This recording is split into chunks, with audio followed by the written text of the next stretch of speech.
Monsieur le Président, chère Alexandra, chers collègues, pour tout vous dire, je suis un peu dubitatif.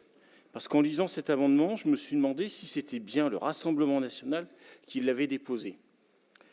Très sincèrement, comment peut-on avoir un discours aussi différent en Conseil régional et à l'Assemblée nationale? Alors, vous tentez de vous racheter une nouvelle virginité, pro-entrepreneur, pro-business, pro-artisan, mais dans leur dos, non loin d'ici, vous matraquez les chefs d'entreprise de taxes, de charges et impôts. Vous nous dites que chaque euro engagé renforce la compétitivité des entreprises locales, génère un effet multiplicateur sur l'activité, la formation, l'innovation et l'emploi durable. Mais franchement, on ne vous a pas attendu.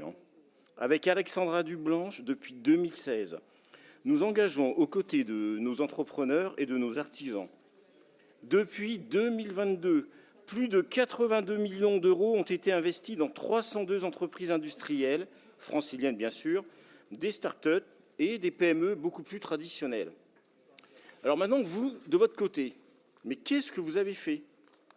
Main dans la main, dans une alliance entre la gauche et le Rassemblement national, vous avez voté ensemble pour taxer encore davantage nos multinationales, qui sont quand même les fleurons de notre pays, et créer des milliers d'emplois et finance nos PME. Pour créer un impôt sur la fortune improductive qui va taxer l'assurance vie et l'épargne de nos concitoyens qui servent à financer nos entreprises, ou encore la refonte du pacte Dutreil qui va faciliter le démantèlement des entreprises familiales. Moi, très sincèrement, vos incohérences sont un manque de respect. Vous ne pouvez pas venir ici jouer les ardents défenseurs de nos entrepreneurs et dans le même temps les étrangler à l'Assemblée nationale par des votes punitifs et idéologiques. Vous confondez le soutien à l'économie avec une simple opération de communication régionale. Non, le soutien à l'entreprise ne se décrète pas dans un amendement de dernière minute. Il se construit jour après jour par un engagement budgétaire constant et des choix politiques clairs. Depuis 2016, nous avons fait le choix de la confiance.